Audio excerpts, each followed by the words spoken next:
This clip starts with a guy making his way toward his living room, already recording, and you can hear it in his voice immediately. He's scared, before he's even stepped inside.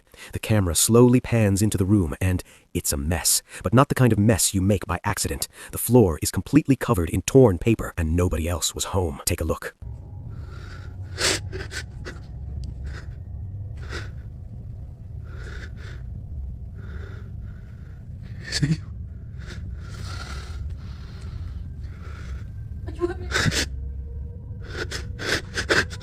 Nothing is broken, and somehow that makes it worse, because this didn't look like an accident or a break-in. It looked deliberate.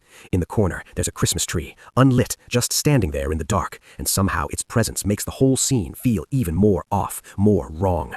He keeps filming, and that's when things really escalate. Small orbs begin drifting through the frame, slowly in front of the camera, and before he even has a chance to process what he's seeing, a whisper, soft, female, and coming from directly behind him. He spins around instantly, heart probably pounding out of his chest. Nobody there.